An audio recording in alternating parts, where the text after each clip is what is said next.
During 4 months, we had the opportunity to see confronted here in this blog the ideas of two eminent thinkers and philosophers of our time. The subject of the New World Order and the position of the United States in it has found here many new and interesting elements and arguments for reflection and intellectual discussion. The organizers of this debate would like to close this event thanking all the participants and the public in general. Thanks to both debaters for having gently accepted to participate in our completely independent initiative. Thank you, Professor Alexander Dugin, Chief of the Chair of Sociology of International Relations in the Faculty of Sociology in the University of Moscow, and Director of the Center of Conservative Studies. Thank you, Professor Olavo de Carvalho, Director of the Inter-American Institute and Professor of the Philosophy Seminar. And finally, thanks to the dozens of thousands of people around the world who followed this debate.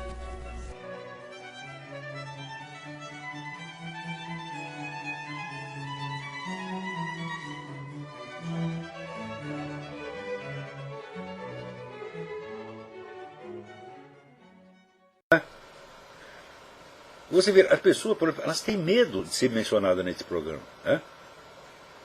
Tanto que, você vê, discutir comigo, elas discutem comigo, se ferra. Eu quero falar, vão falar mal de mim lá longe, que nem esse o Dugin.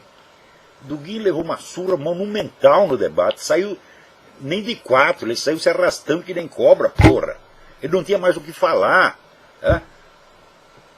Daí o que fez? Foi lá na USP fazer fofoca. Daí ele disse uma frase, esse Olavo de Carvalho, ele não pertence ao Dasein brasileiro. Daí todo mundo... A frase não faz nenhum sentido. O Dasein é a condição do ser humano, segundo Heidegger. E a condição do ser humano significa estar jogado num planeta sem saber o que está fazendo aí.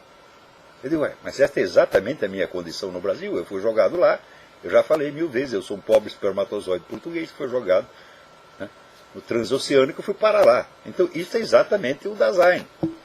Quer dizer, qualquer sujeito que tenha nascido no Brasil faz parte do Dasein brasileiro. Quem não faz é o seu... Como eles não sabem o que é Dasein, e eles dizem, se ele diz que o Olavo não faz parte, é porque deve ser coisa boa. Então, Agora esse bosta desse Dugin vai lá, fala mal de mim pelas costas. Por que não aproveitou para falar o que tinha que falar durante o debate? Porque não tinha mais nada o que falar. Porque ele é um cara que leu muito, ele é muito erudito. Mas é erudição totalmente desconjuntada e ele faz conexões que são puramente analógicas, simbólicas, achando que são coisas factuais reais. A mistura de René Guénon com Karl Marx só pode dar nisso, porra. Ele precisa... É curioso, esse pessoal é tão burro que lá pelas tantas, na conferência dele na USP, ele citou o Alain de Benoist. Alain de Benoist é o líder da direita mais extremista que tem na França. É direita extremista, evolucionista, racista, declaradamente racista. Tá certo? Acha mesmo que esses inferiores têm que ser liquidados. Ele vai lá, cita o Alain de Benoist, como ninguém sabe o que é. Ora, porra! Agora, ali, na cabeça do Dugin, é mistura assim, Alain de Benoist com Karl Marx, com René Guénon, com aqueles nacionalistas russos, tradicionalistas russos, com Solovyov. Ele faz um samba do russo doido, tá entendendo? E, como é contra os Estados Unidos, o pessoal aceita. Qualquer merda que seja contra os Estados Unidos, eles aceitam.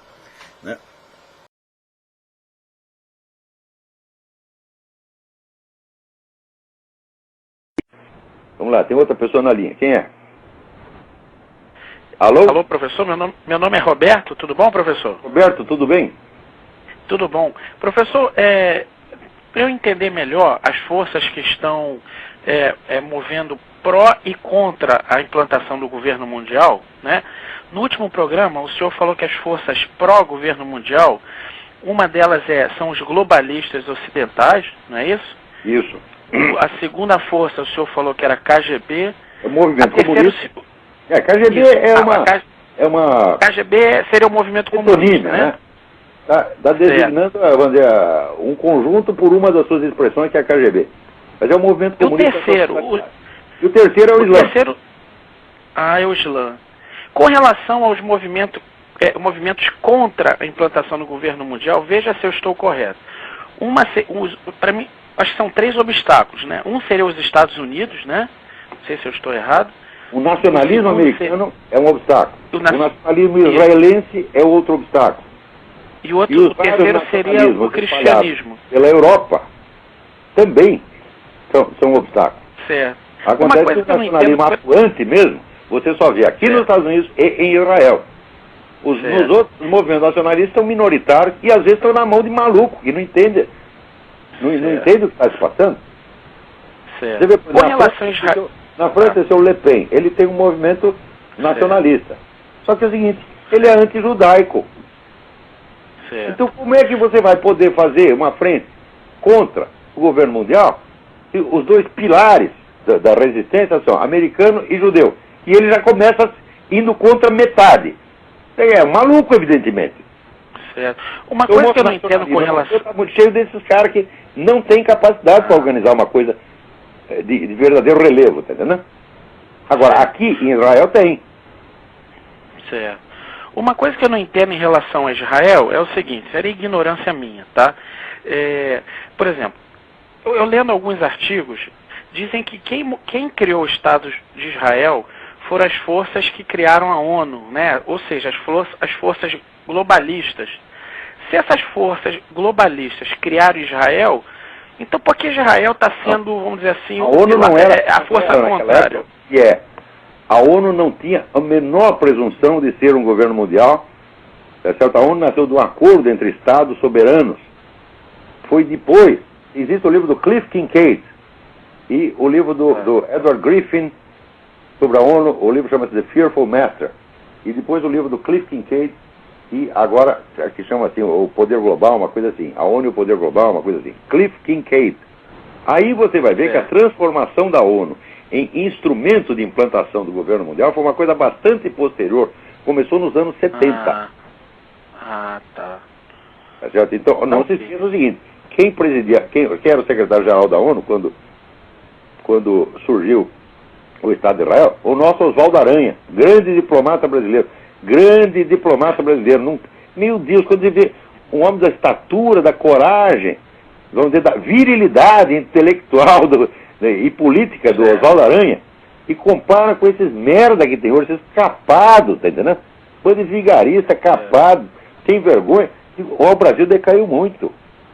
Então, o Oswaldo Aranha presidia a Secretaria-Geral da ONU quando Israel foi aprovado. E ele foi um dos grandes promotores da causa israelense.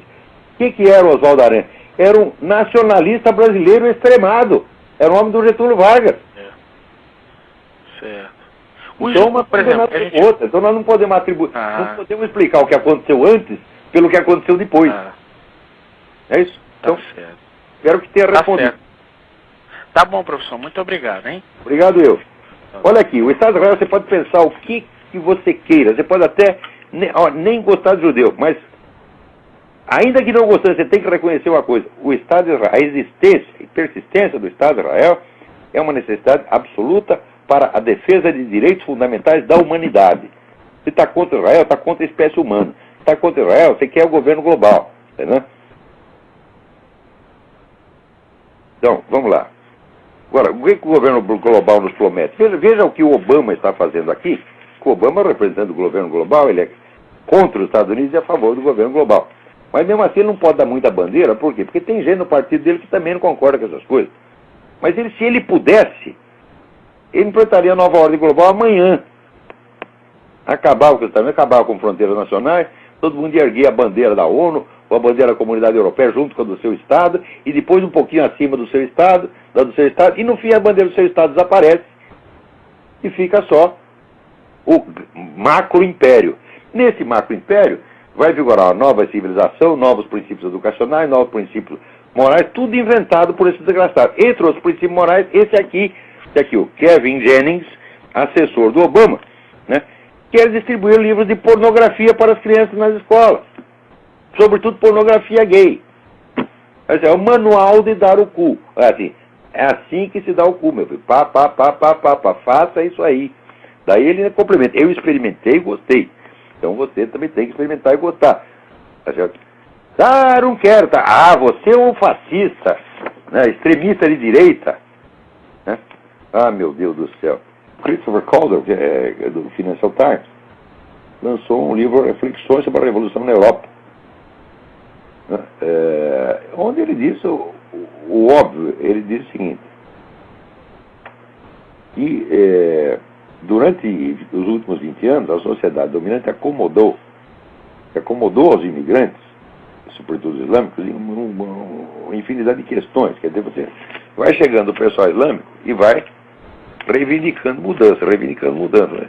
Então, se as mudanças são atendidas, então aumenta o poder daquela comunidade imigrante. Se elas não são atendidas, elas alimentam tantas discussões que o Islã acaba entrando no centro do debate nacional. Então, hoje em dia, você abre um jornal na França ou na Inglaterra, só aparecem questões islâmicas. E daí, veja, o que ele diz é o seguinte: quando uma cultura insegura, maleável e relativista encontra uma cultura que é ancorada, confiante e fortalecida por doutrinas comuns, é geralmente a primeira que se adapta à última. É claro. Como é que uma sociedade, quem está pensando, não tem mais casamento, só tem divórcio, todo mundo é filho de mãe solteira, tá certo? Todo mundo é relativista, está fazendo casamento gay, abortismo, e o pessoal só pensa em diversão. Como é que vai resistir a uma tropa organizada, obediente e fanática de muçulmanos que chega lá querendo ocupar o espaço? E, meu filho, isso aí é a briga, vamos dizer, entre um pedaço de aço e um pedaço de geleia, tá entendendo? A sociedade europeia é a sociedade de geleia. Não resiste absolutamente. Aqui nos Estados Unidos ainda tem alguma resistência. Mas note bem, quase 150 anos atrás, Ernesto Renan, que foi um dos pioneiros dessa mentalidade modernista, ateística, relativista, etc., ele dizia o seguinte: antes um povo imoral do que um povo fanático. Ele só esqueceu de dizer o seguinte: no confronto entre o povo fanático e o povo imoral, quem vai ganhar é o povo fanático. É claro que as duas coisas são muito ruins. É muito ruim a imoralidade, é muito ruim o fanatismo. Agora é o seguinte: o fanatismo é uma coisa ruim que fortalece o povo, né? E a imoralidade enfraquece. Então isso aí era uma coisa que já era previsível há muito tempo. Agora, quando eu digo para as pessoas, olha, sociedade laica, civilização laica não existe. Civilização é a religião. Se você tira a religião, bom, vem um outro povo que tem religião e vai dominar o primeiro. Isso é a coisa mais óbvia. Sempre foi assim, sempre será assim. Agora, você imagina se, para resistir a essa ocupação islâmica, os caras vão convocar lá o movimento gay, as abortistas, feministas, né, todo esse beautiful people.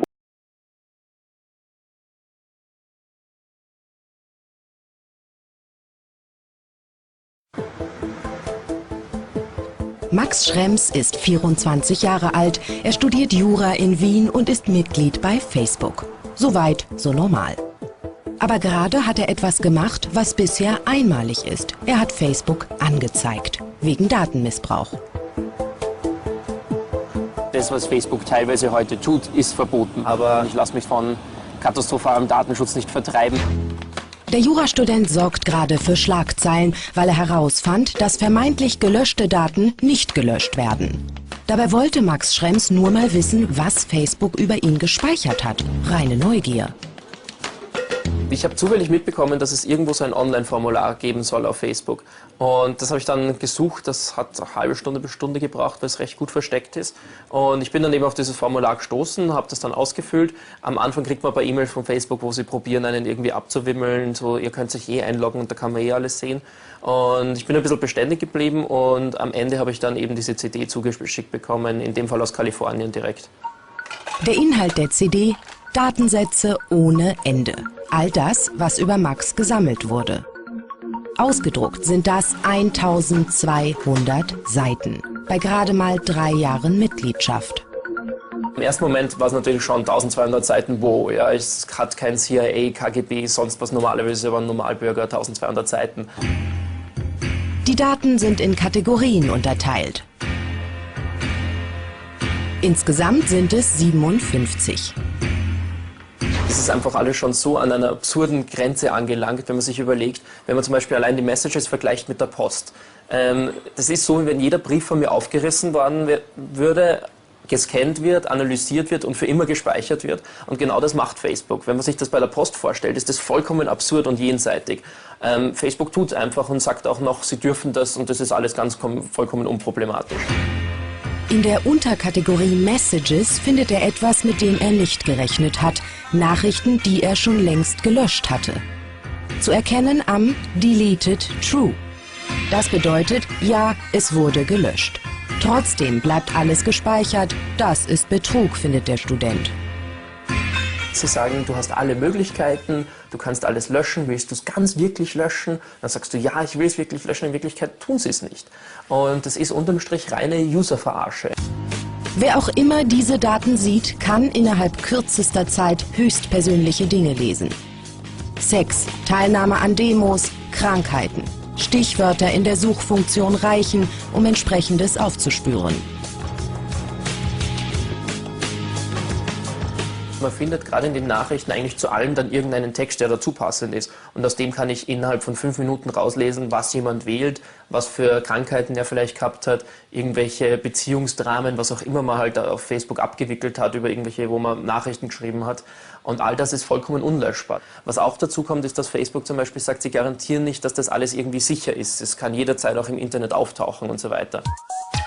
Facebook ist mittlerweile eine digitale Macht. In den USA ist jeder Zweite aktiv in dem sozialen Netzwerk, in Europa jeder Vierte. Seit der Gründung 2004 ist die Mitgliederzahl weltweit auf 800 Millionen angewachsen und irgendwie ist jeder mit jedem vernetzt. Riesige Server speichern die Daten. Wofür, ist unklar. In den USA herrscht schon eher die Idee, was man mal hat an Daten, gibt man nicht mehr her. Wurscht wie.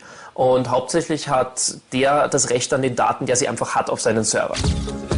Und gerade hat Facebook etwas entwickelt, mit dem sich noch mehr Informationen sammeln lassen. Vor 2 Wochen hat Gründer Mark Zuckerberg die Timeline vorgestellt.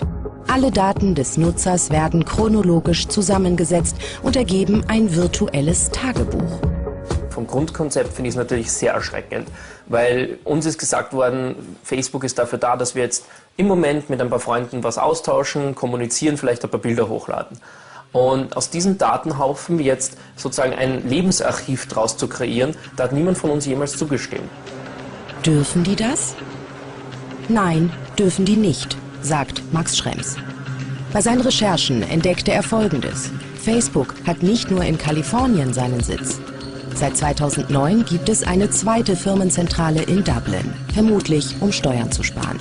Wer in Europa lebt, hat seitdem einen Vertrag mit Facebook Irland. Als Jurastudent weiß er, dass das Netzwerk sich dann an das Recht in Europa halten muss. Das ist wesentlich strenger als in den USA. Er stellt Anzeige gegen Facebook. In 22 Punkten. Auf seiner Seite Europe vs. Facebook listet er sie auf. Die Anzeigen schickt er an die irische Datenschutzbehörde.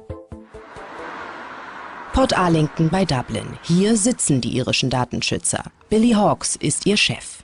Er bekam die Anzeigen von Max Schrems auf den Tisch und prüft sie derzeit.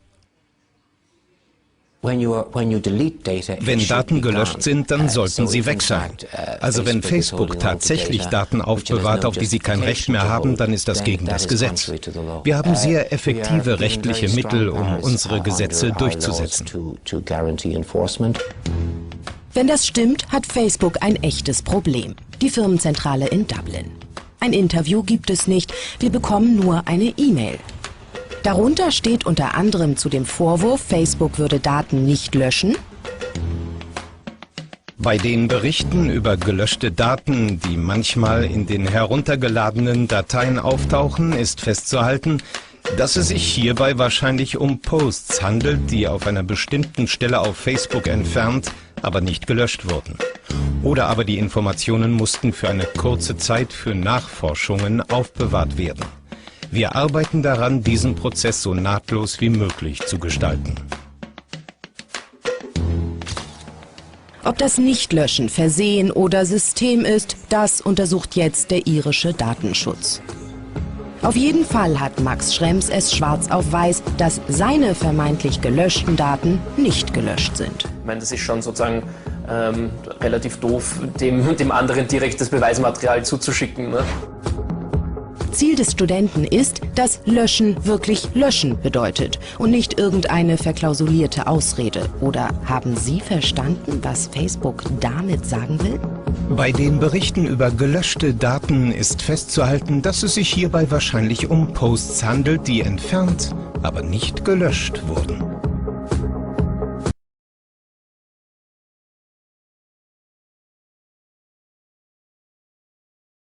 Interessante que está circulando, foi posta a circular na internet pelo economista Valdir Serafim.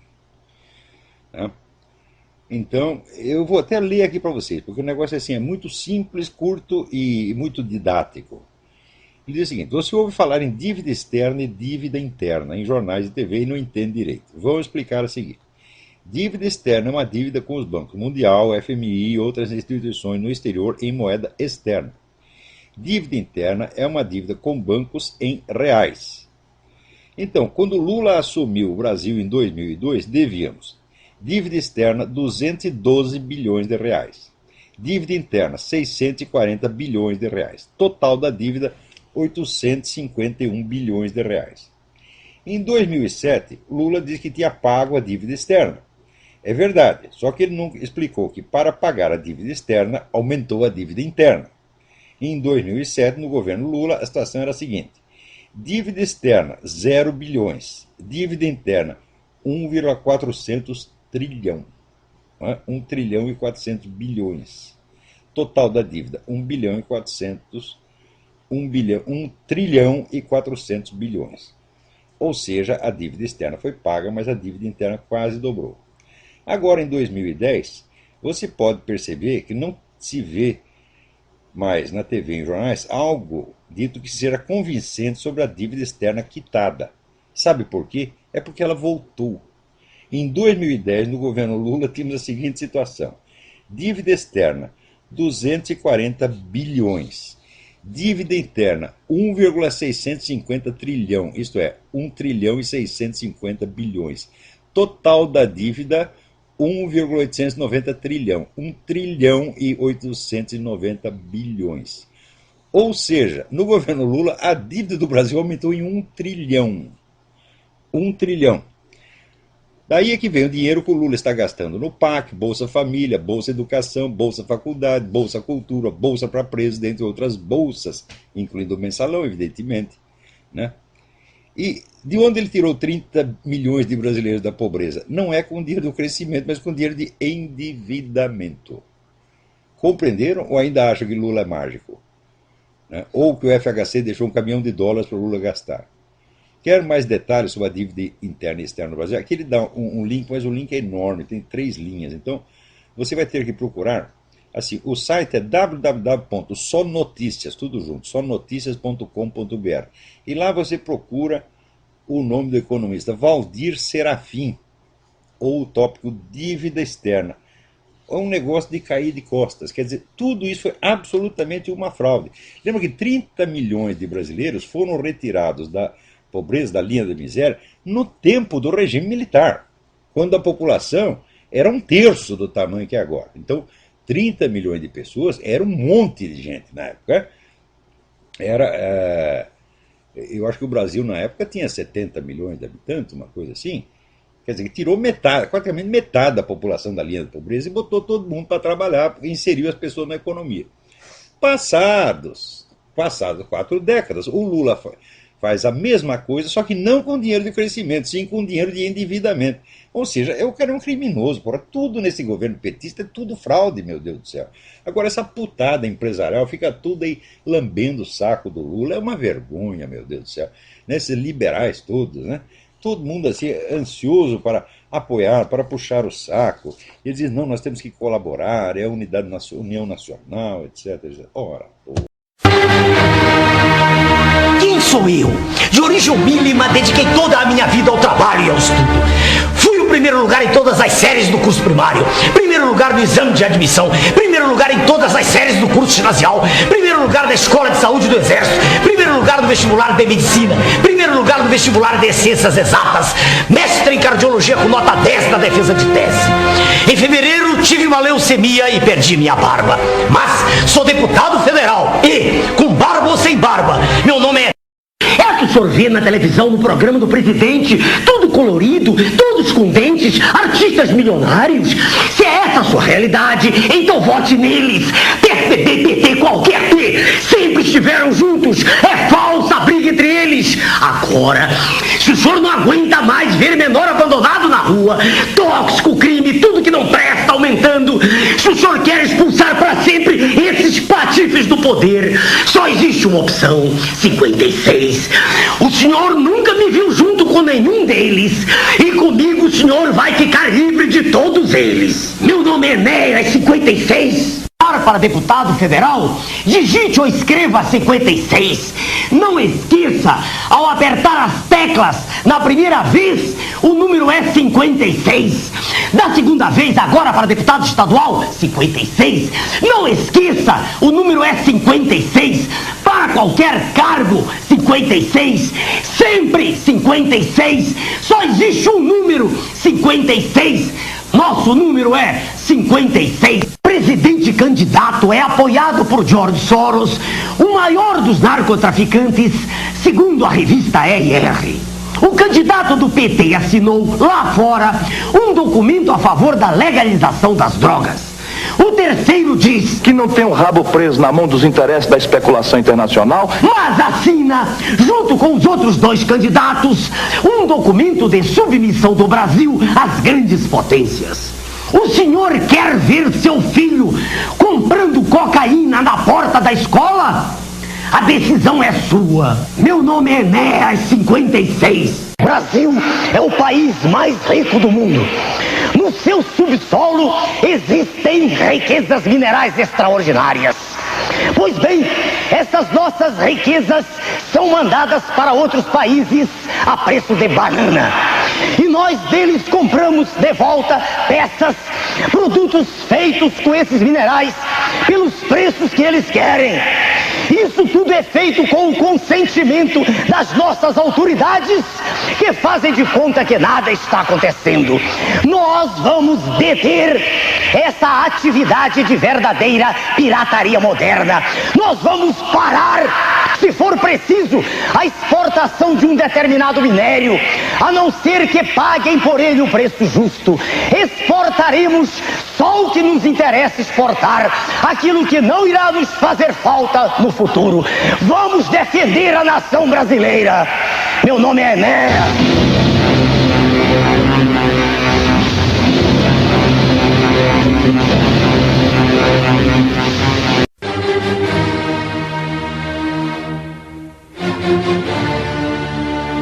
No dia 19 de dezembro de 2005, foi lançada a pré-candidatura do Dr. Enéas à presidência da República.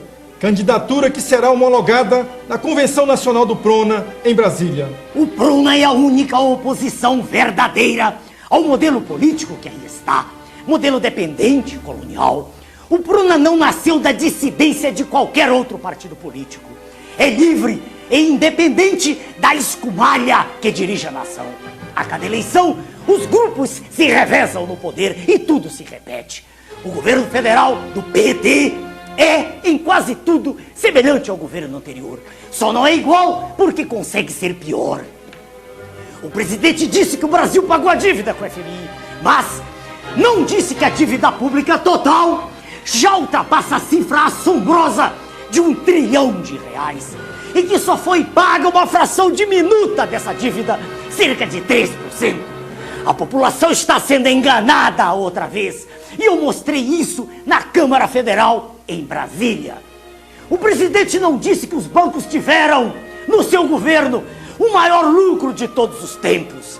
Não disse que pagou a maior taxa de juros do mundo em 2005, cerca de 160 bilhões só de juros. E que é por isso que aí estão milhões de desempregados, pobres cada vez mais pobres. Não há dinheiro para hospitais, escolas, estradas, não há dinheiro para coisa alguma. E é exatamente por isso que eu serei candidato à presidência da República. Nós vamos criar a era da convicção, da verdade, da decência, da dignidade. A era da ordem, da autoridade. A era da coragem, da confiança, da inteligência, da ciência, do entusiasmo. Meu nome é Enéas. Instado, né, pelo ilustre professor que eu respeito tanto, eu poderia dizer o seguinte para as pessoas que me ouvem e assistem ao programa. O dado mais importante que separa o ser humano, né, de todos os seus irmãos e primos na escala filogenética é o conhecimento. Só o conhecimento liberta o homem. Só através do conhecimento o homem é livre. E em sendo livre, ele pode aspirar a uma condição melhor de vida para ele e todos os seus semelhantes. Eu só consigo entender uma sociedade na qual o conhecimento seja a razão de ser precípua que o governo dá para a formação do cidadão. A minha mensagem é positiva, é de que o homem tem que saber, conhecer. Em conhecendo, ele é livre. Muito obrigado a todos, meus amigos. E meu nome é Enéas.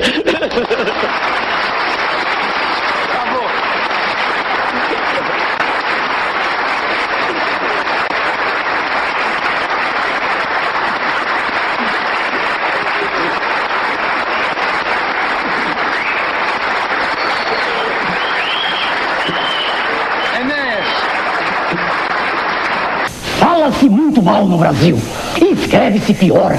Políticos e jornalistas, numa falta de higiene vernacular, só usam o jargão, o caçange e solecismos com desculpa de linguagem moderna.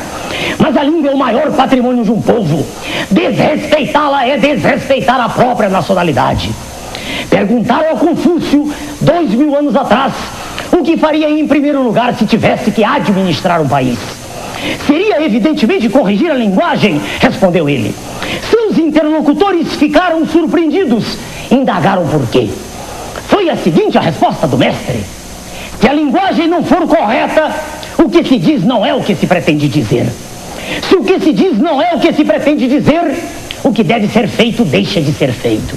Se o que deve ser feito deixa de ser feito, a moral e as artes decaem. Se a moral e as artes decaem, a justiça se desbarata. Se a justiça se desbarata, as pessoas ficam entregues ao desamparo e à confusão. Não pode, portanto, haver arbitrariedade no que se diz. É isso que importa acima de tudo. Meu nome é Enéas. A TV Bandeirantes veiculou denúncia contra o vereador do PROA de São Paulo, o senhor Oswaldo Enéas Dantes, que não é meu parente, aqui do meu lado. Vereador, eu criei uma comissão de sindicância para apurar a verdade sobre os fatos. O que o senhor tem a dizer? Doutor Enéas, ontem morreu minha tia, minha mãe de criação, e eu tenho direito, dentro da lei, de ficar afastado por 7 dias. Após esse prazo, estarei à sua disposição e de toda a imprensa. Às vésperas da eleição, a imprensa podre tenta confundir o eleitor. O vereador é uma pessoa e eu sou outra. Não tem nada a ver com o que se passa no seu gabinete. Eu sou candidato a presidente da República. Meu nome é Enéas 56. Perguntei assim, meu Deus do céu. O Glenn Beck, no programa dele, começou a contar a história do George Soros e contou que o George Soros, quando ele era adolescente, ele trabalhava ali num programa que tirava as propriedades dos judeus para dar para os funcionários do partido nazista. E o filho da puta do George Soros trabalhava nisso. É verdade que ele era apenas um adolescente, um moleque, tinha 14, 15 anos. Pois olha, eu com 14, 15 anos, se me oferecesse um emprego desse, eu mandava enfiar um emprego no cu, evidentemente. Né? Eu vou entregar as casas dos meus patrícios para aqueles que estão nos perseguindo, nem que com 14 anos, com 12 anos, com 10 anos, eu saberia que não é para fazer isso. Mas daí todo mundo diz, não, coitadinho do George Soros, ele fez isso para ele sobreviver. Diz assim, ele sobrevive no cu dos outros. Pô, o que é isso? Então o Glenn Beck estava lá contando essa história e naturalmente se referiu então à perseguição aos judeus, ao holocausto, etc, etc. O que fez o George Soros? O George Soros tem um grupo de rabino que ele financia. São 400 rabinos que ele está lá enchendo de dinheiro. O rabino de esquerda. Né? Os rabinos escreveram lá para a Fox News protestando contra o abuso do tema do Holocausto. O Glenn Beck falou demais sobre o Holocausto, ele está abusando do Holocausto, ele está abusando de chamar o outro de nazista. Eu digo, mas meu Deus do céu, mas era nazista mesmo, o cara trabalhava com os nazistas. Quem trabalha com nazista é o quê? É nazista, porra. Agora acontece o seguinte, o pessoal da esquerda está o tempo todo chamando os outros de nazistas. Né? por qualquer coisa. Quer dizer, você é contra o aborto, você é nazista, você é culpado do Holocausto, né? Não é assim que eles fazem? Agora, o Glenn Beck se refere ao nazismo num contexto perfeitamente adequado, que é da história de um sujeito que colaborou com os nazistas que estavam lá pondo no cu do judeu. O que faz o George Soros? Escorrega um dinheiro para esses rabinos filha da puta, vendidos, você está entendendo? Para eles reclamar do Glenn Beck, que está falando a favor deles, porra! Né? E estão lá ajudando o cara que ajudava a persegui-los na Alemanha. O que é isto, meu Deus do céu? Olha, esses brasileiros que estão aí colaborando com a KGB sem saber, né, são o mesmo tipo desse rabino, meu Deus do céu. O que há, meu Deus do céu? Olha aqui. No Brasil acontece cada coisa. Você quer ver outra? Que acontece essa semana? Né? Chega aí o Jorge Soros e compra 800 milhões de dólares em ações da Petrobras. Passa 2 dias, os caras não sei. Descobrimos petróleo no pré-sal, estamos ricos, etc, etc. Bom, só aí o Jorge Soros já ganhou uns 100 milhões de dólares. Agora, quem é que... Você acha que ele não teve nenhuma inside information de que eles iam dar essa notícia? Foi tudo coincidência? Ele é apenas um homem sortudo, acertou na loteria? Você acha possível? Se acontecesse isso nos Estados Unidos, estava todo mundo na cadeia já. Já. Quer dizer, é uma empresa que tem capital do Estado lá metido. Tem capital de milhões de brasileiros que estão lá investindo. Aí, de repente, aparece um homem, compra tudo isso e no dia seguinte o cara dá uma notícia que já valoriza, duplica o valor das ações do cara. O que há, porra? Né? Agora, pior, diz que esse tal do pré-sal, o negócio tá assim, tá aqui 3.200 metros abaixo do sal. Quem é que vai fazer o buraquinho lá, porra? Como é que faz isso? Né? Quer dizer, não precisa ter petróleo nenhum. Hoje em dia é assim, você né, compra as ações, anuncia, descobrimos não sei o que, pronto, já ganhou um dinheirão. Depois, se não tiver petróleo nenhum, que diferença vai fazer? Já ganhou todo esse dinheiro, porra.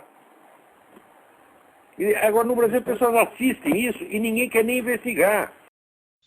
Agora, o mais bonito da história é o seguinte, é que ele disse que resvala, situação, a palavra escrita às vezes resvala para o pugilato, né? Em situação nas quais ela flerta com as cenas da mais tosca briga de rua, com seus palavrões e suas acusações ad hominem. Muito bem. Só que ele escreve ad hominem com N final. N e não M. Né?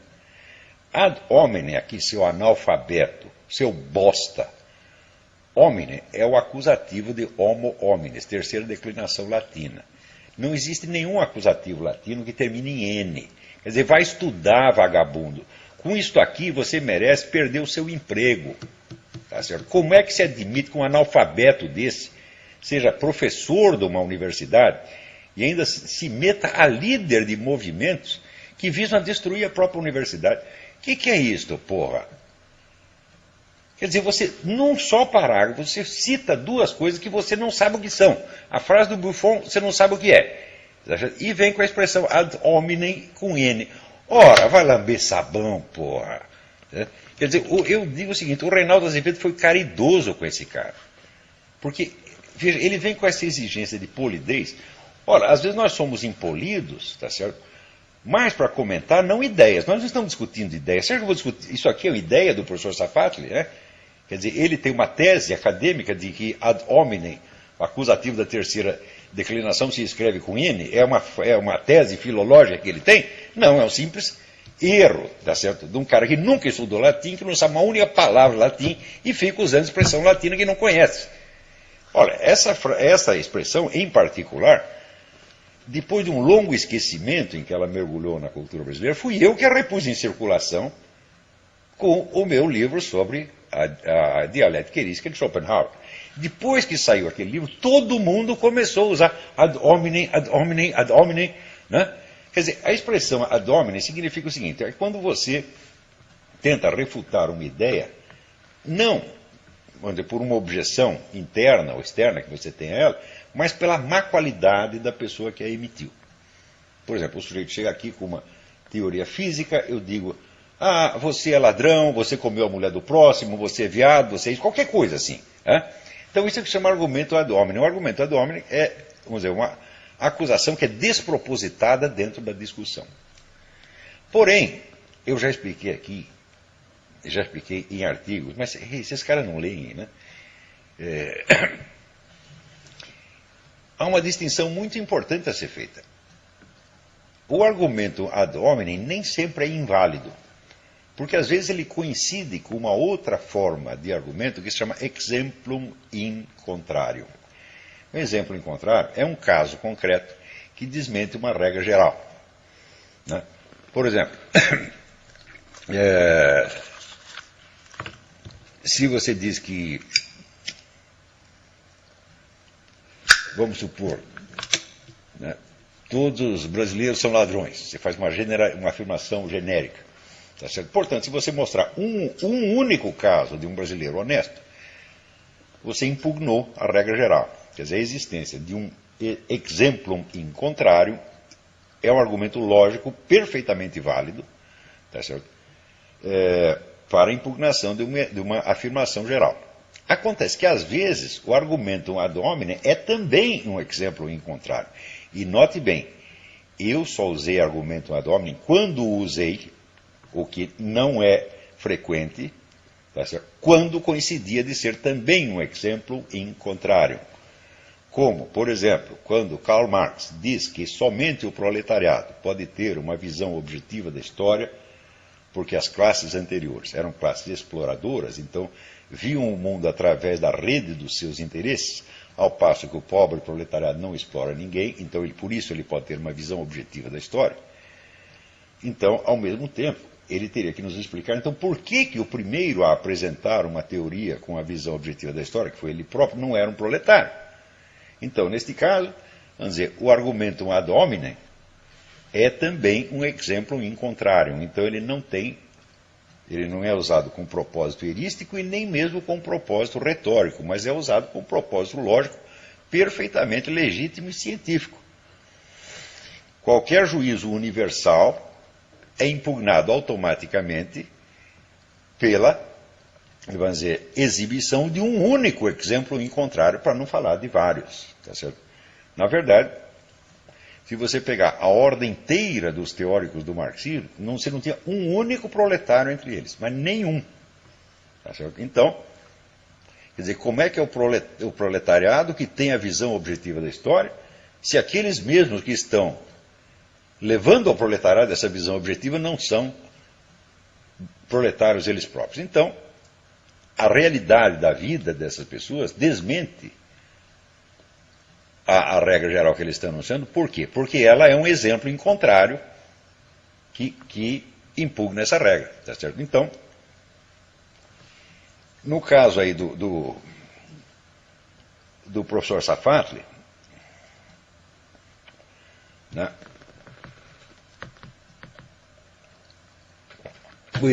o argumento ad hominem usado contra ele, embora moralmente justificado, não tem valor lógico. Quer dizer, o professor Safatli, o fato do professor Safatli ser um latifundiário e defender a sua fazenda contra os invasores, não impugna necessariamente nenhuma defesa teórica que ele faça da atitude dos estudantes na USP. Mas acontece que esse caso não foi citado para impugnar uma ideia ou um argumento, mas uma atitude política. Não se trata de, vamos dizer, impugnar uma ideia, um argumento ou uma teoria, alegando uma safadeza uma safatleza do seu Safatli. Né? Não se trata disso. Trata-se de mostrar, vamos dizer, duas condutas que se impugnam mutuamente. Ora, quer dizer, se trata, vamos dizer, de comparar não uma ideia com os atos da pessoa, mas um ato com outro ato, então o argumento ad hominem é perfeitamente legítimo, porque não se trata de uma discussão de ideias. Em terceiro lugar, quando ele diz que nós perdemos o estilo quando a palavra escrita resvala para o pugilato, mostra-se ainda mais ignorante da literatura universal, tá certo? Porque alguns dos maiores estilistas da história usava a palavra exatamente como arma de pugilato. Esse indivíduo ele nunca leu Santo Agostinho, ele nunca leu São Bernardo, tá certo? Ele nunca leu William Hazlitt, ele nunca leu Georges Bernanos, ele nunca leu Leon Blois. Tá certo? Se você tirar desses autores o elemento de briga, de pugilato e de agressão que tem ali, acaba o estilo deles. Desaparece completamente. Né? Então, quando ele contrapõe, né, o estilo à agressividade verbal, mostra que é um analfabeto. E, aliás, até os palavrões, meu filho. O que seria da obra do Jorge Amado se você retirasse os palavrões? O que seria da obra de Henry Miller se retirasse os palavrões? O que seria da obra de tantos outros, onde esses palavrões exercem uma função expressiva, universalmente reconhecida como legítima? Né? Outra coisa, ele não sabe sequer distinguir quando um palavrão é usado, vamos dizer, como expressão imediata de um sentimento, e quando ele é usado em maneira irônica, quando tem duplo ou triplo sentido calculado, quando é usado com aquele distanciamento artístico. Ele não sabe. Porque, olha, todos os palavrões que eu usei por escrito, aqui no programa não necessariamente, mas se algum dia eu usei algum palavrão, quer dizer, eu não me lembro de ter escrito nenhum palavrão. Mas alguma expressão assim mais blanda, como pum, por exemplo. Né? O safado ficou muito bravo porque o Reinaldo falou de pum no elevador. Né? Então, sempre foi usado com distanciamento estético, meu Deus do céu. Mas se os caras não sabem ler, se o cara não sabe nem a terceira declinação latina, que devia ter aprendido no ginásio, e se aventura a exibir uma cultura que não tem, mostrando que é realmente um vigarista, eu repito, isso é vigarice, seu safado, né? Quer dizer, não se usa uma expressão que não se compreende. Um acadêmico, um intelectual, não tem o direito de fazer isso jamais. E você está fazendo o mesmo parágrafo duas vezes, com a frase do Buffon e com este acusativo latino terminado em N. O texto do seu Vladimir Safatli também pode servir, porque é assim, o uso de chavão. Primeiro, ele transforma a frase de Buffon num chavão. A frase em si não é um chavão, né? Embora tenha sido milhares de vezes repetida. É uma frase que tem um sentido muito profundo, e, como eu disse, inspirou inúmeros estudos estilísticos. Mas, para ele, né, o estilo é o homem, passa a significar a obrigação de seguir uma norma de polidez. Quer dizer, que é exatamente a total falta de estilo. Né? No Brasil, grandes escritores, né, mostraram ter tanto desprezo por isso. Graciliano Ramos, inúmeras vezes, né, se referia a essas normas de polidez com um absoluto nojo. Porque um escritor de verdade não tem satisfação a prestar a isto, meu Deus do céu. Ele tem que obedecer um padrão estético muito superior a isto. Né? E o qual implica, às vezes, você justamente infringir a regra de polidez. Então, outra coisa, ele também usa a expressão argumentum ad hominem como chavão. O que é argumentum ad hominem? É isso que o Olavo escreve. Ele só faz argumento ad hominem. Isso virou um chavão, que todos eles dizem a mesma coisa, sem nem saber o que é argumento ad hominem. Né? E tentando ocultar, vamos dizer, as milhares e milhares de páginas de análises muito sérias e pesadas que eu fiz a respeito de assuntos complexos, que eles não são nem capazes de entender, quanto mais de refutar, meu Deus do céu. Né? Então, essa coisa, o Olavo não tem argumentos. Eu falei, vocês repetem isto, né? E repete a coisa, vira um chavão e começa a ser repetido. O que expressa isso? Uma análise objetiva, quer dizer, um traço objetivo dos meus artigos, dos meus textos? É claro que não. Então, em milhares de páginas para provar que é o contrário. Mas expressa um sentimento de identidade, uma coisa que aquele grupo gosta de sentir isto.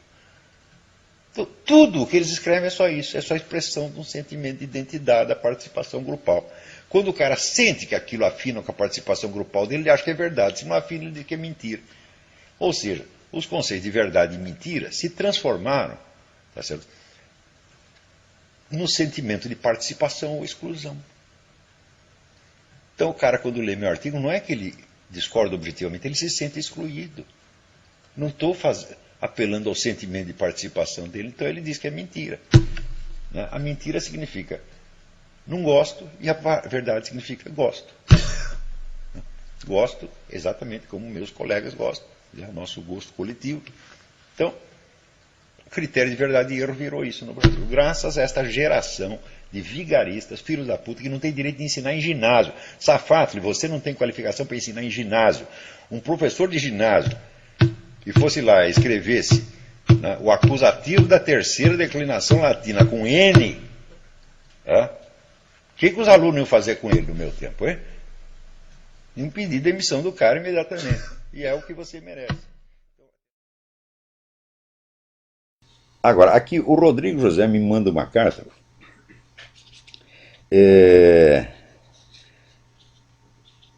sobre a situação da educação universitária no Brasil. Pretendo me formar em filosofia,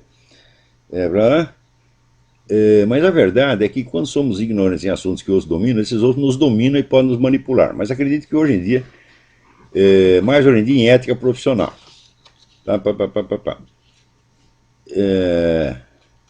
Se refere aos formadores de opinião que estão formando a maneira como pensa a sociedade moderna futura, os futuros intelectuais como Emir Sader, Mariana Soares, João Carlos Kifuri, Quartim de Moraes e muitos outros.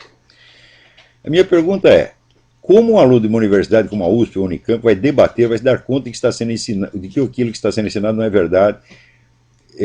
O que me preocupa é como saber distinguir esses parasitas intelectualoides que estão em massa nas universidades e conseguem ter mais conhecimento que os outros moldaram a seus modos da história. Ora, ter mais conhecimento do que o aluno recém-chegado é coisa mais fácil. Qualquer professor tem, por definição. O problema é o seguinte, é o quanto. Se ele tem apenas o suficiente para te enganar e assustar, então é evidente que é um charlatão. Agora, o que eu recomendo é o seguinte, que eu sempre recomendei aos meus alunos, você estude rapidamente e fique sabendo mais do que eles, véio. E em seguida não os respeite mais. Quer dizer, cobre, exija, desmascare. Você pensa que vai prejudicar a sua carreira por causa disso? Não, vários alunos meus já testaram. Quer dizer, estudaram a matéria profundamente, quando o professor falava uma besteira, ele falava, não, professor, não é assim, é do outro jeito. Corrigiu o professor todo dia. O professor ficava aterrorizado e dava 10 para o sujeito até o fim do curso. Ele não vai querer se meter e enfrentar um leão, tá certo? Então, o segredo é o seguinte, não tem fórmula mágica, você tem que estudar mais do que os caras. O que eles falaram, você anota e você vai lá na bibliografia e confere. Sempre procure encarar o mesmo assunto desde 3 ou 4 ou 5 ou 10 pontos de vista diferentes. Se eles não te dão as fontes para isso, você mesmo vai ter que procurar. Ou, se é o caso, pergunta para mim. O cara recomendou um livro que diz tal coisa, quero um livro que diz o contrário. Eu indico um. Também aqui, o mesmo Rodrigo José pergunta, qual é a receita para se tornar um bom filósofo verdadeiro intelectual hoje em dia? Fala, olha, as condições da vida intelectual, eu acho que a primeira delas, né, você tem que ter amplitude de conhecimento, quer dizer, você tem que se interessar por todos os campos que são correlatos àquele que mais lhe interessa. Se você está interessado, por exemplo, em letras, você vai ter que estudar história, você vai ter que estudar ciências sociais, vai ter que estudar filosofia, vai ter que estudar religião, tudo aquilo que dá o contexto do que você está estudando. Mas acontece que é o seguinte, uma vez num curso no Paraná eu disse aos alunos que, vamos dizer, um estudioso acadêmico, para ele se manter atualizado, ele tem que ler 80 livros por ano. Metade da sala desmaiou, outra metade saiu correndo. Não, professor, isso é muito brutal, 80 livros por ano, né? Então, mas isso aí é o mínimo, isso é o que se deve fazer. Eu lembro do tempo do Zé Guilherme Melchior, o Zé Guilherme Melchior lia livro pra caramba, ele citava todos, botava lá, edição, parte. O pessoal achava ruim. Eles achavam, não, isso aí é exibição. Mas peraí, eles não sabem nem que você citar as fontes faz parte das obrigações, né, do acadêmico. Então, e sobretudo eles ficavam mordidos porque o Zé Guilherme Melchior tinha lido coisa que eles jamais iam ler na vida. Aí comigo faz a mesma coisa, também cito as coisas, eles ficam mordidos, né? Daí leva assim, depois eu cito um livro, 10 anos depois aparece um monte deles citando o mesmo livro como se fosse pela primeira vez, né? Então, a primeira coisa é a amplitude. Segunda coisa, você tem que estudar, sobretudo, os problemas que você sente como problemas verdadeiramente importantes, não só objetivamente na história, mas que são importantes para você. Quer dizer, aqueles nos quais você possa assumir uma responsabilidade pessoal. De modo que você trata esses problemas com a seriedade, aquela seriedade feroz com que você trata num problema pessoal. Evitando... A internet é o antro do débil mental. Só tem idiota na internet. É uma coisa... O usuário da internet é um babaca. Essa semana, o os cartunistas Jaguar e Ziraldo embolsaram 1 milhão de indenização pelos sofrimentos horríveis que eles tiveram durante a ditadura. Ah, mas sofreram horrivelmente, né? Foi uma coisa horrorosa, né? E o Ziraldo disse, o Brasil me devia isso aí. Eu vou provar para vocês que o Brasil devia tudo isso para o Ziraldo.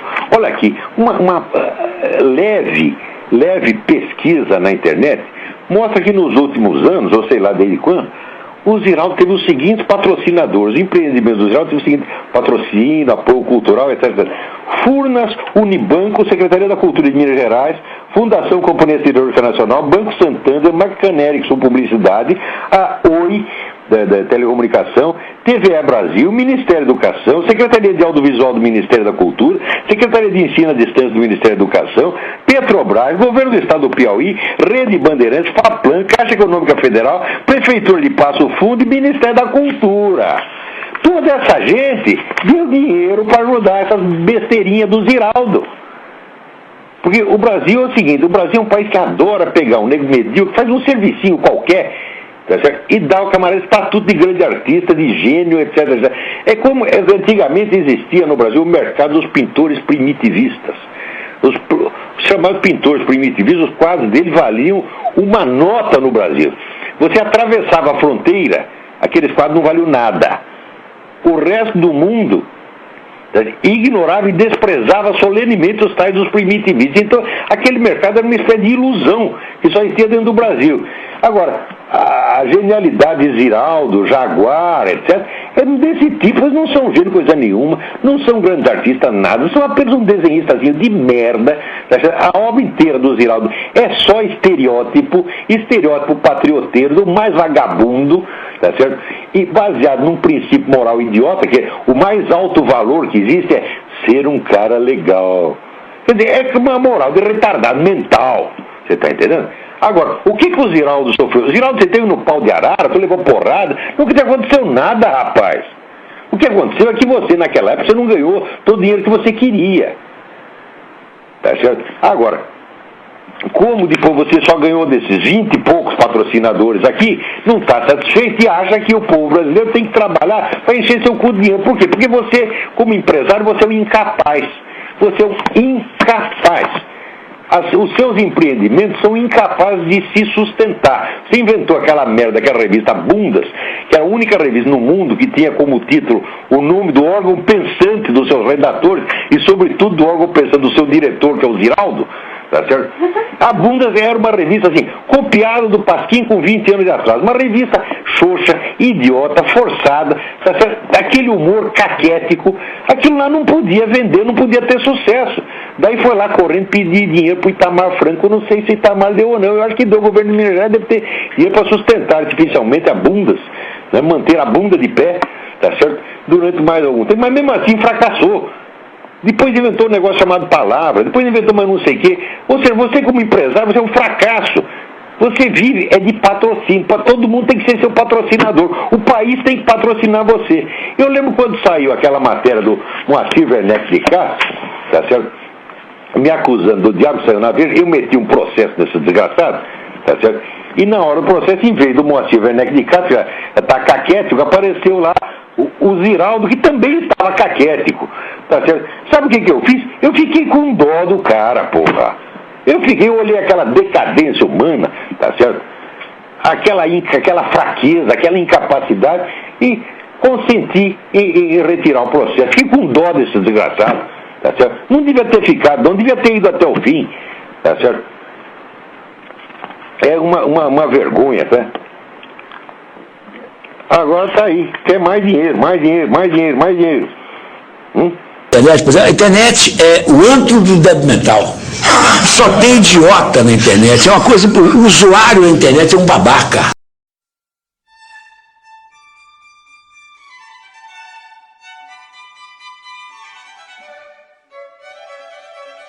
During 4 months, we had the opportunity to see confronted here in this blog the ideas of two eminent thinkers and philosophers of our time. The subject of the New World Order and the position of the United States in it has found here many new and interesting elements and arguments for reflection and intellectual discussion.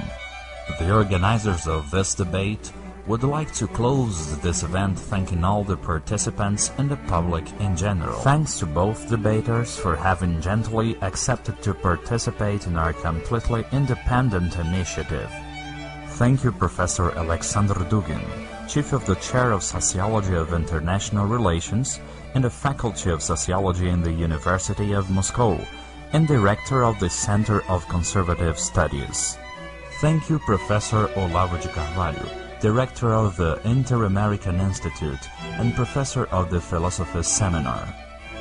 And finally, thanks to the dozens of thousands of people around the world who followed this debate.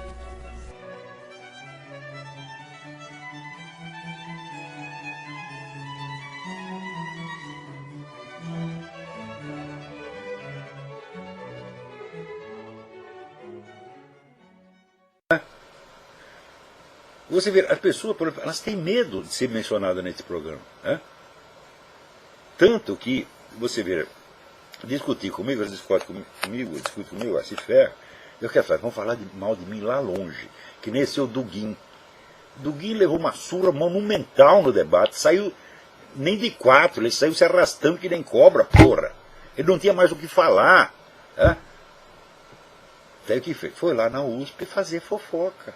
Daí ele disse uma frase, que esse Olavo de Carvalho, ele não pertence ao Dasein brasileiro. Daí todo mundo... A frase não faz nenhum sentido. O Dasein é a condição do ser humano, segundo Heidegger. E a condição do ser humano significa estar jogado num planeta sem saber o que está fazendo aí. Eu digo, mas esta é exatamente a minha condição no Brasil. Eu fui jogado lá, eu já falei 1000 vezes, eu sou um pobre espermatozoide português que foi jogado no transoceânico, fui para lá. Então isso é exatamente o Dasein.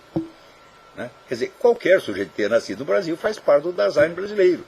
Quem não faz é o seu... Como eles não sabem o que é Dasein, né?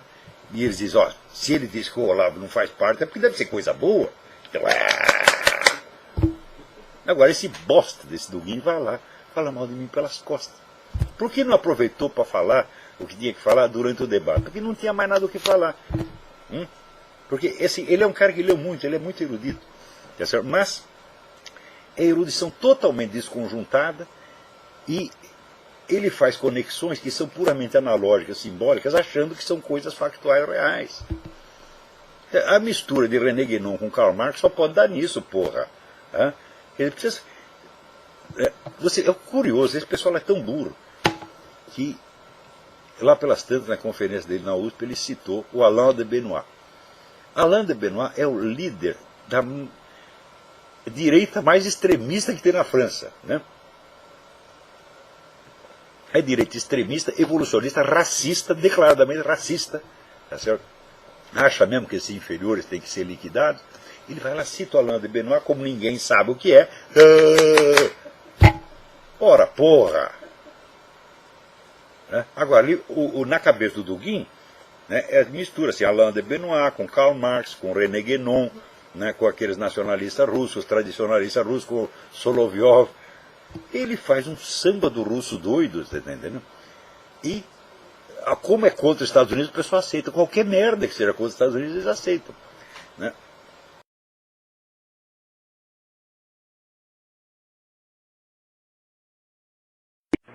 Vamos lá, tem outra pessoa na linha. Quem é? Alô? Alô, professor, meu nome é Roberto, tudo bom, professor? Roberto, tudo bem? Tudo bom. Professor, para eu entender melhor as forças que estão movendo pró e contra a implantação do governo mundial, né? No último programa, o senhor falou que as forças pró-governo mundial, uma delas são os globalistas ocidentais, não é isso? Isso. A segunda força, o senhor falou que era KGB. É o movimento comunista.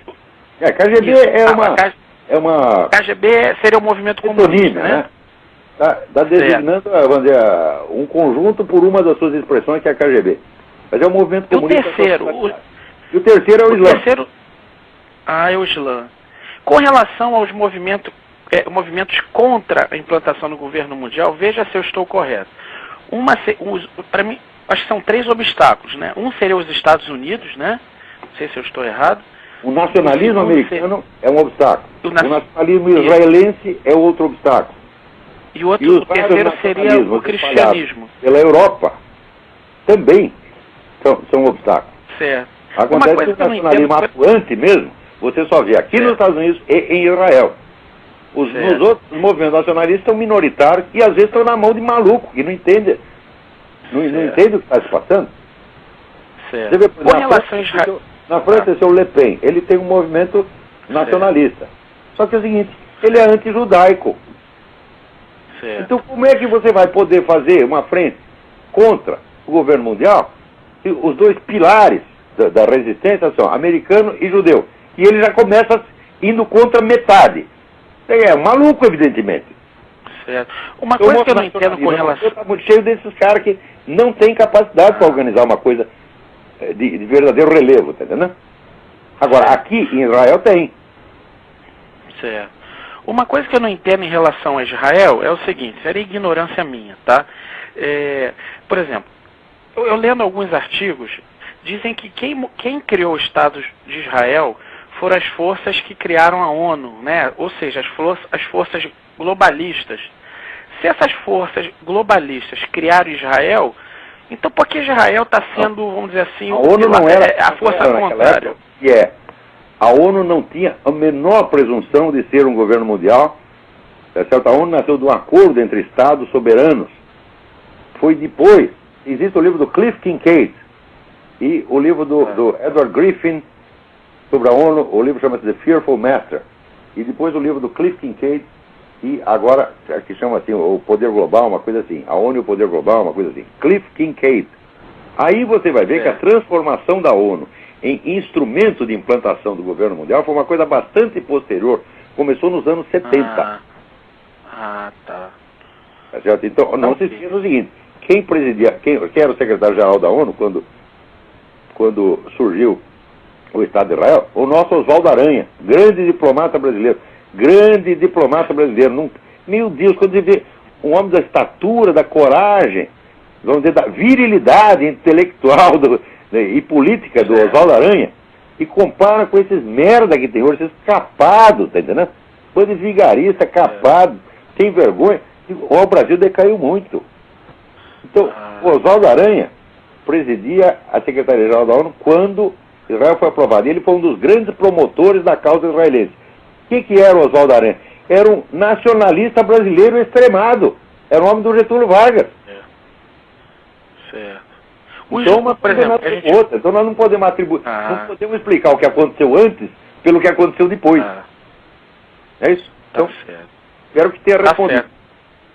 Tá bom, professor. Muito obrigado, hein? Obrigado eu.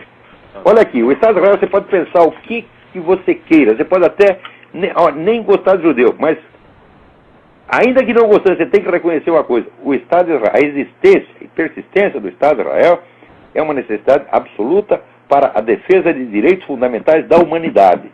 Se está contra Israel, está contra a espécie humana. Se está contra Israel, você quer o governo global. Entendeu? Então, vamos lá. Agora, o que o governo global nos promete? Veja o que o Obama está fazendo aqui. O Obama, representando o governo global, ele é contra os Estados Unidos e a favor do governo global. Mas mesmo assim ele não pode dar muita bandeira, por quê? Porque tem gente no partido dele que também não concorda com essas coisas. Mas se ele pudesse, ele implantaria a nova ordem global amanhã.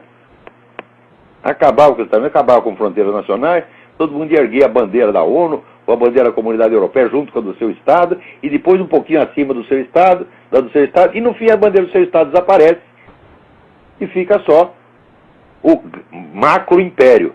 Nesse macro-império vai vigorar uma nova civilização, novos princípios educacionais, novos princípios morais, tudo inventado por esses desgraçados. Entre os princípios morais, esse aqui, o Kevin Jennings, assessor do Obama, né, quer distribuir livros de pornografia para as crianças nas escolas, sobretudo pornografia gay.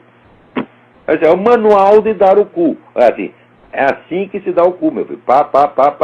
Faça isso aí. Daí ele complementa. Eu experimentei e gostei. Então você também tem que experimentar e gostar. Tá certo? Não quero. Tá? Você é um fascista, né? Extremista de direita. Né? Meu Deus do céu.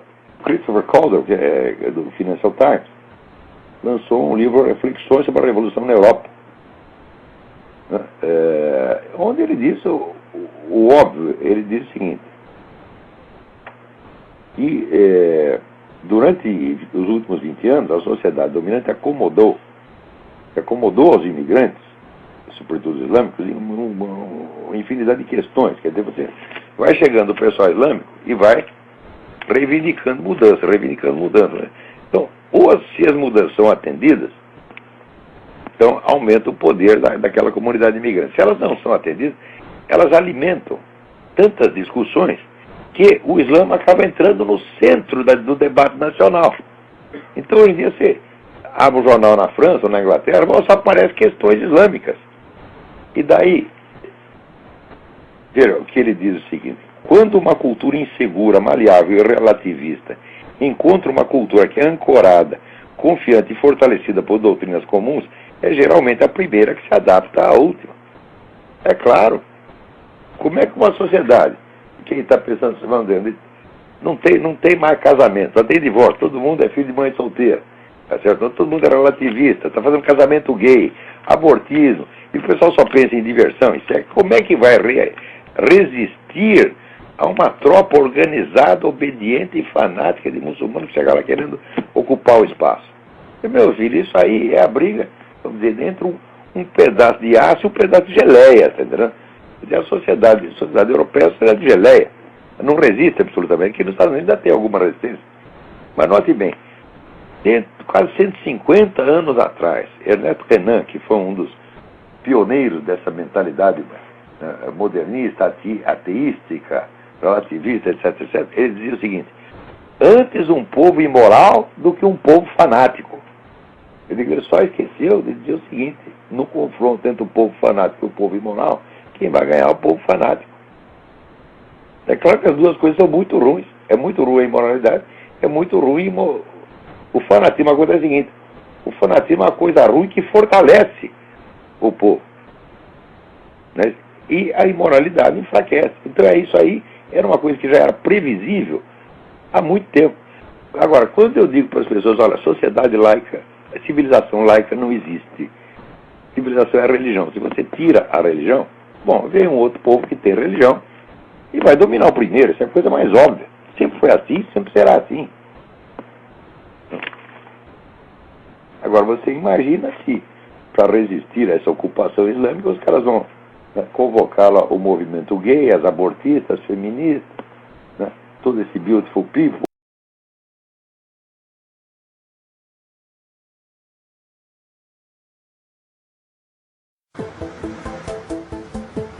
Max Schrems ist 24 Jahre alt, er studiert Jura in Wien und ist Mitglied bei Facebook. Soweit, so normal. Aber gerade hat er etwas gemacht, was bisher einmalig ist. Er hat Facebook angezeigt, wegen Datenmissbrauch. Das, was Facebook teilweise heute tut, ist verboten. Aber ich lasse mich von katastrophalem Datenschutz nicht vertreiben. Der Jurastudent sorgt gerade für Schlagzeilen, weil er herausfand, dass vermeintlich gelöschte Daten nicht gelöscht werden. Dabei wollte Max Schrems nur mal wissen, was Facebook über ihn gespeichert hat. Reine Neugier. Ich habe zufällig mitbekommen, dass es irgendwo so ein Online-Formular geben soll auf Facebook. Und das habe ich dann gesucht. Das hat eine halbe Stunde bis Stunde gebraucht, weil es recht gut versteckt ist. Und ich bin dann eben auf dieses Formular gestoßen, habe das dann ausgefüllt. Am Anfang kriegt man ein paar E-Mails von Facebook, wo sie probieren, einen irgendwie abzuwimmeln. So, ihr könnt sich einloggen und da kann man alles sehen. Und ich bin ein bisschen beständig geblieben und am Ende habe ich dann eben diese CD zugeschickt bekommen, in dem Fall aus Kalifornien direkt. Der Inhalt der CD: Datensätze ohne Ende. All das, was über Max gesammelt wurde. Ausgedruckt sind das 1200 Seiten, bei gerade mal 3 Jahren Mitgliedschaft. Im ersten Moment war es natürlich schon 1200 Seiten, wow, ja, es hat kein CIA, KGB, sonst was, normalerweise über einen Normalbürger 1200 Seiten. Die Daten sind in Kategorien unterteilt. Insgesamt sind es 57. Es ist einfach alles schon so an einer absurden Grenze angelangt, wenn man sich überlegt, wenn man zum Beispiel allein die Messages vergleicht mit der Post. Das ist so, wie wenn jeder Brief von mir aufgerissen worden würde gescannt wird, analysiert wird und für immer gespeichert wird. Und genau das macht Facebook. Wenn man sich das bei der Post vorstellt, ist das vollkommen absurd und jenseitig. Facebook tut es einfach und sagt auch noch, sie dürfen das und das ist alles vollkommen unproblematisch. In der Unterkategorie Messages findet er etwas, mit dem er nicht gerechnet hat. Nachrichten, die er schon längst gelöscht hatte.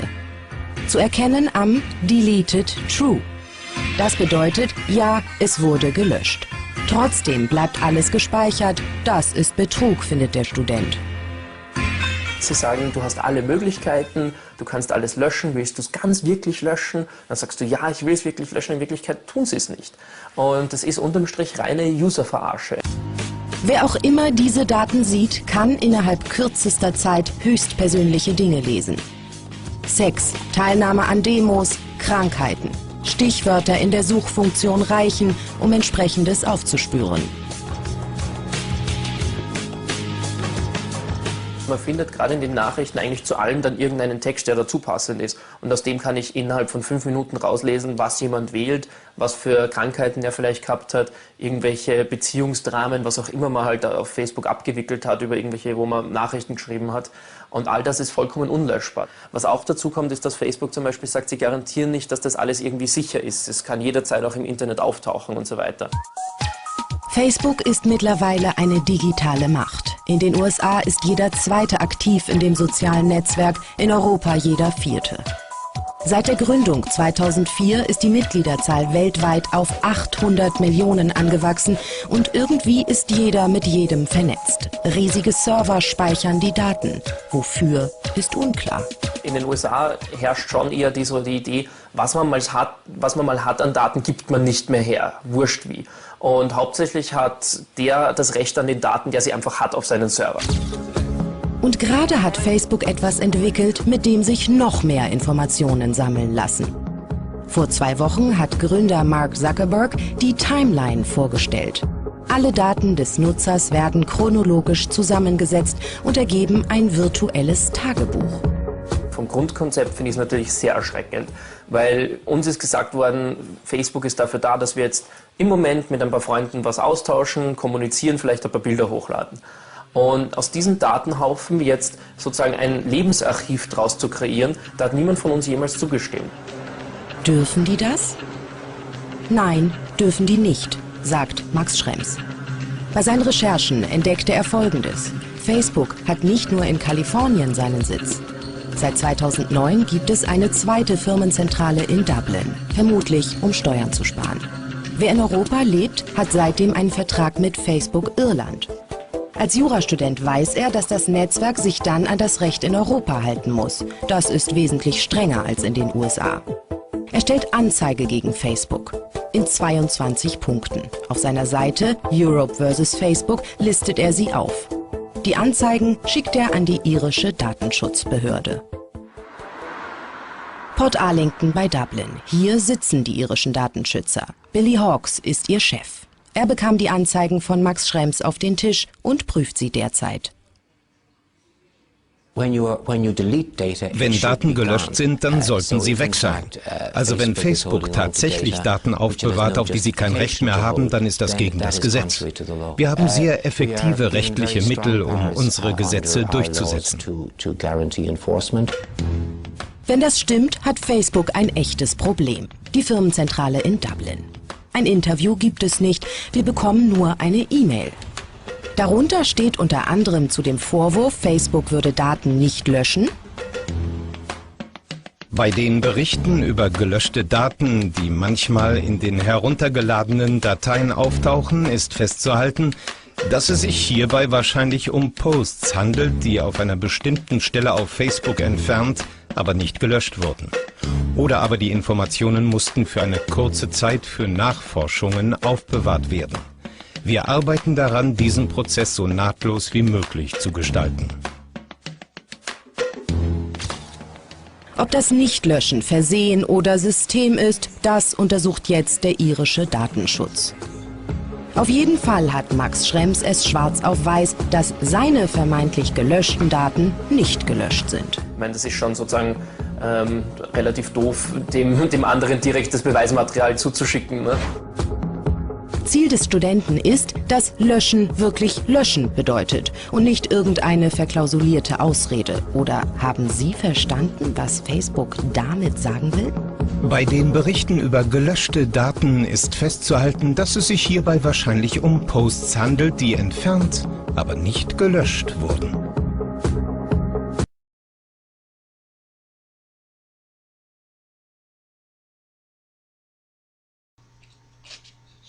Agora também, outra dúvida aqui da mesma ordem. O Luiz Felipe Anselmo, ele diz que está organizando a lista do livro para ler, ele está confuso quanto à ordem da leitura. Né? Então, surgem 4 opções dele. Os 100 livros que o senhor estipulou no seminário de filosofia. As apostilas do seminário, autobiografias diversas, a história da literatura ocidental do Carpo. Ele quer saber por onde começa. Começa por tudo ao mesmo tempo, Luiz Felipe. Hã? Não tem que, eu não vejo por que ter ordem na leitura. Ordem na leitura não existe. Não existe ordem na leitura e também não existe ordem para escrever. Né? Se você pegar os grandes escritores, como é que eles escrevem livro? Eu digo, eles escrevem um pedacinho conforme eles aparecem na cabeça. Daí guarda aquele pedacinho. 2 anos depois aparece outro pedacinho e ele anota aquele pedacinho. Depois de um tempo ele vê que ele escreveu um livro. Ele junta os vários pedacinhos e escreveu um livro. Pascal escrevia assim, ele tinha um monte de... Sabe, essas tipo agulha que tem nas padarias, né, para pendurar nota fiscal, ele tem um monte daquelas agulhas em cima da mesa. Então ele escrevia um negocinho, grudava numa agulha. Depois escrevia outro, grudava na agulha. De vez em quando ele mudava a ordem. Né? Quer dizer, o livro vai ficar melhor desse jeito. Infelizmente Pascal morreu antes de achar uma ordem definitiva. Mas era assim que ele escrevia. Muitos escritores, ninguém escreve um livro com começo, meio e fim. Então, os seus estudos também não tem que ter começo, meio e fim, meu filho. O que interessa não é a sequência temporal, é a ordem estrutural que você dá depois.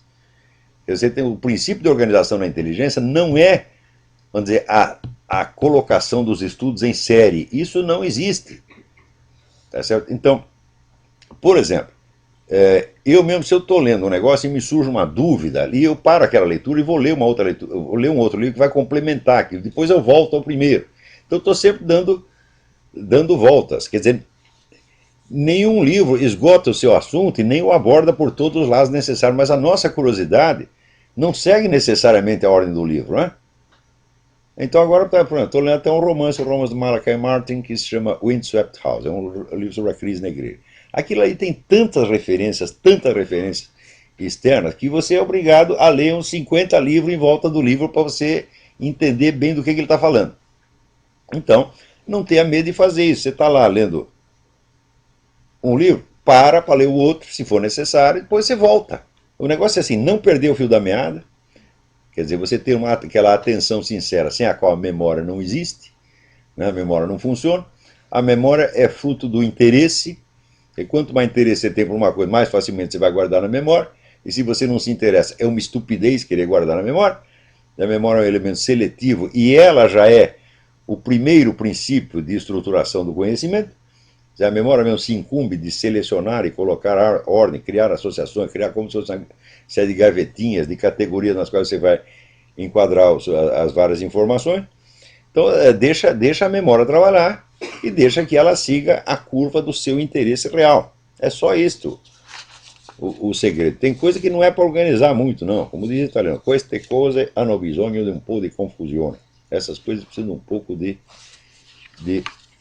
confusão. Peraí, tem alguém na linha. Quem é? Alô? Tudo bem? Tudo bem? Quem está falando? Flávio de Araçatuba, tudo bom? Flávio de Araçatuba, tudo bem?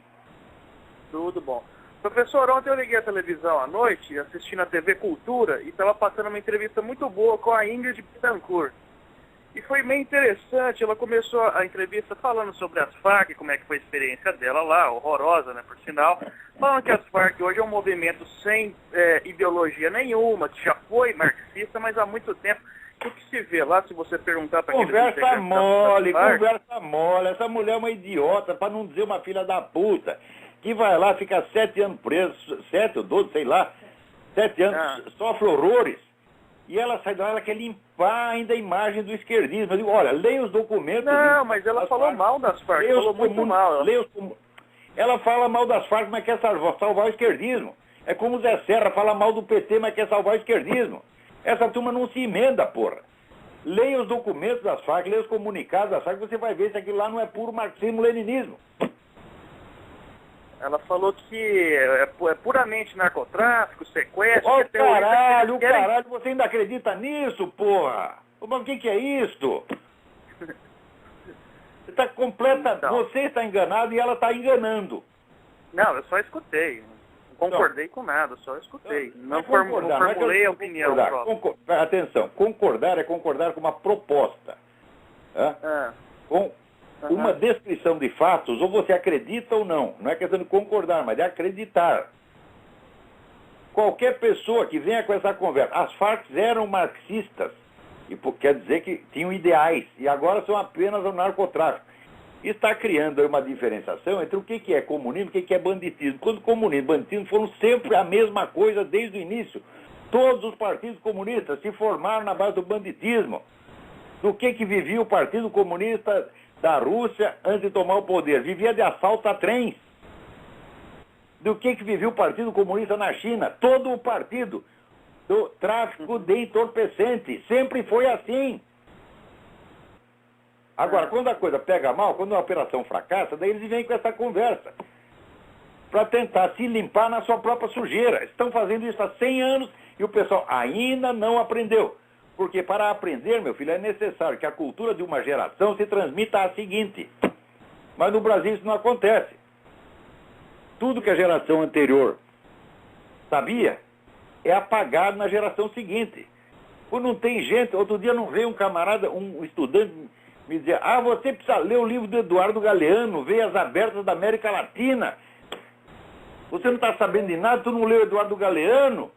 Eu digo, porra, eu li o Eduardo Galeano com 17 anos de idade, caralho, e já sei que é uma bosta. E tu me vem vender como novidade um treco que tem meio século. Né? Então, essas coisas também, essa estratégia do Partido Comunista de se utilizar de meios criminais e em seguida se limpar na sua própria sujeira, né? Não, aqueles caras, eles só praticaram banditismo, eles não tinham mais ideais. Isso é mais velho que andar pra frente e ninguém ainda aprendeu. Pô, assim não dá. Assim não dá, toda hora tem que ensinar a mesma coisa, porra. É assim, você tá ali do ABC, você ensina o A, né? No segundo dia você ensina o B. Quando você vai ensinar o C, não dá pra juntar C com A, porque o nego já esqueceu o A, porra. Assim não dá. Então as pessoas têm que se informar sobre o passado, porque é do passado que vem a situação presente. Tá certo? Você não tem culpa, evidentemente. Tá certo? Você não é o dono do sistema educacional brasileiro nem da mídia brasileira. Mas eu estou dizendo, as suas fontes de informação estão todas viciadas. Jornal no Brasil não serve para informar de nada. Você veja, os jornais hoje vendem o mesmo número de exemplares que vendiam nos anos 50. E no Brasil de hoje, existe menos livrarias do que na década de 50. Embora a população tenha quadruplicado. Você tem que entender que a tragédia cultural e educacional do Brasil não é um fenômeno que está acontecendo na sociedade brasileira. Não, está acontecendo no cérebro de cada um. Eu vejo as pessoas que me escrevem, pessoas que estão contra o sistema, que estão contra essa corrupção toda. As cartas, assim, uma coleção de erros de ortografia elementares. Ora, erro de ortografia significa o seguinte: o indivíduo não apreende direito a distinção entre os sons. Porque tu já foi educado ouvindo rock e rap, tá certo? Que destrói a sua capacidade de intelecção auditiva. Todos vocês foram educados nisto. Quer dizer, não vou esconder a situação, eu não estou aqui para agradar o ouvinte, não. Vocês que estão entre 20 e 30 anos são todos lesados intelectualmente, e precisam entender. Vocês são lesados, a lesão não foi você que fez, você não tem culpa. Mas você é uma vítima, tá certo? E você tem que entender a sua situação. Vocês estão mais ou menos naquela situação do filme do Jerry Lewis, em que o sujeito fica idiota, e daí ele processa os canais de televisão, porque foi a televisão que o idiotizou. Mas para isso ele tem que ter a franqueza de reconhecer, né, que foi idiotizado. Não tem o Humphrey Bogart, que colaborou com o Partido Comunista, ele confessou: eu não era comunista, eu era apenas idiota. Então vocês têm que entender que vocês estão lesados intelectualmente de maneira muito grave. E vocês não têm culpa, mas carregam a lesão. Vocês vão ter que estudar, evoluir, se esforçar muito para alcançar o nível intelectual da geração dos anos 50. Se vocês não fizerem isso, vocês vão continuar sendo lesados, explorados e idiotizados cada vez mais. Então, essa dona Ingrid, tá certo? Ela, na verdade, o que ela quer fazer? Ela quer desculpar a esquerda de todos os crimes das Farc. Mas a esquerda continua recebendo o dinheiro das Farc. E continua recebendo o apoio das Farc. Né? Tá aí por exemplo, quando teve, acho que o Congresso de 2005, não lembro, foi um congresso recente do Foro de São Paulo, em que as Farc mandaram um comunicado reconhecendo que o PT, ao ter a ideia de fundar o Foro de São Paulo, salvou da extinção o movimento comunista latino-americano, o que é a pura verdade. E eles mesmos se gabam disso. Então, leia os documentos das Farc, fique sabendo que a revista doutrinária marxista-leninista mais importante da América Latina, América Libre, tinha como seu diretor o comandante das Farc, Raul Reis, ao lado do seu Gilberto Carvalho, que era assessor de imprensa da presidência da República na gestão Lula. Então, como é que vai dizer? Eles abandonaram o marxismo, não tem mais ideais comunistas, eles são apenas uma organização capitalista? Como? Que mentira, que farsa, podre! Hã? Então, essa dona Ingrid, ela ainda tem interesses políticos na esquerda e quer limpar a imagem da esquerda. Então, os fatos que ela narra, que sucederam lá na experiência dela, são verdadeiros. Agora, a interpretação que ela está fazendo é completamente falseada e ela sabe disso. E agora, outra coisa que ela... se as Farc abandonaram o marxismo-leninismo, por que elas publicam uma revista de marxismo-leninismo? Junto com todos os intelectuais, sabe quem está na diretoria? Chico Buarque de Holanda, Frei Beto, Antônio Cândido, todos esses junto com o pessoal das Farc fazendo uma revista de marxismo.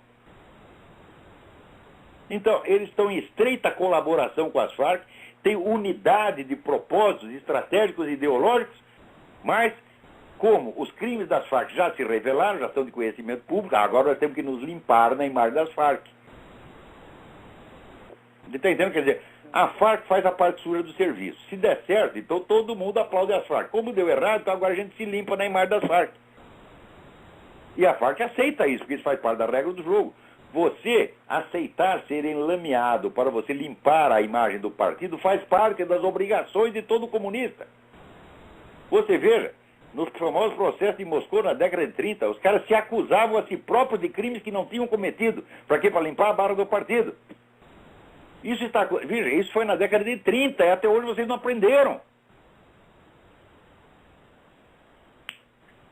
Olha, e outra coisa que ela falou, professor, foi o seguinte... O saco cheio de ver que cada geração que passa, as pessoas apagam tudo, todas as informações que eram essenciais para elas se entenderem sua própria situação.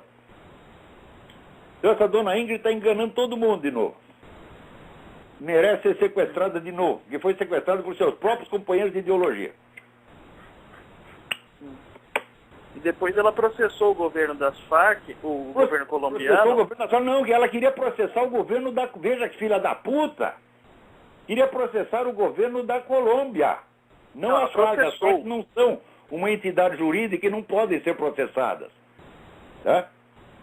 Então, queríamos processar o governo da Colômbia. Daí houve um escândalo geral na Colômbia, todo mundo jogou a tomate nela, ela mudou de ideia.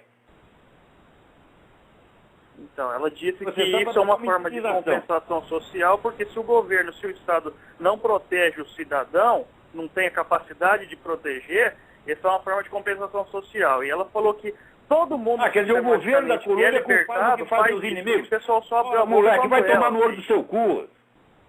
Hã? Ora, quer dizer que você vem dizer a mim que o governo da Colômbia é culpado do que faz os seus inimigos? Ora, é evidente que esse moleque é um comunista desgraçado, tá entendendo? Agente de desinformação, mentiroso. Tu nesse programa não entra mais, moleque. Ora, que porra, já tô com o saco cheio. De vez em quando entram uns caras aqui só para passar desinformação. Na maior parte do caso eu respondo educadamente, faço de conta que não percebi e vou em frente, mas tem um limite. O cara dizer que a Ingrid Betancourt está certa de processar o governo da Colômbia porque não foi capaz de protegê-la. Ora, no tempo que ela foi presa, foi sequestrada, o governo era outro completamente. Era um governo de apaziguadores, era um governo de puxa-saco, era o tal do Pastrana. Tá certo? Então, você vai processar uma entidade abstrata, que é o Estado, pelos crimes cometidos contra o próprio Estado? E vem dizer que isso é justo? Ora, esse moleque ele está divulgando, está disseminando a mesma ideia de que não, as Farc é um ideal. Ser marxista, ser comunista é ser idealista, é ser puro, é ser santo. Mesmo quando você mata, rouba, sequestra, esfola, é ser santo. Agora, de repente, depois, as Farc se corromperam e se transformaram numa organização capitalista. Esse é o crime das Farc, elas são capitalistas. Tu vem me vender essa história, moleque? Eu não sei quem você é, tá certo? E estou chamando você de filho da puta, mas é filho da puta intrínseco, não há referência à sua mãe, não. Independente de quem seja sua mãe pode ser santa, tá certo? Mas você carrega a filha da putice em você. Então, gente desse tipo, saia daqui, vai embora desse programa, porque você vai ter que ouvir. Você vem repassar mentira pra cá, tu vai ouvir. E se me encher o saco, eu faço que nem fiz com o Luiz Bota. Dou nome, endereço, CPF, RG, telefone. Tá, o que o gente prevalece do anonimato. Né? Vem aqui dar um nome qualquer, como é que você chama? Eu chamo Adalberto. Né? Aí vem o nome do cara, é Joaquim, tá certo? Pode dar um nome qualquer, se prevalece do anonimato, para vir aqui mentir para os meus ouvintes. E não quer ouvir, porra? O que é isso? Esse programa está aberto aos ouvintes, tá certo? Mas não para que venham aqui mentir, que venham aqui tentar impor esses velhos truques da propaganda comunista. Não tentem fazer isso aqui, porque vocês vão se ferrar.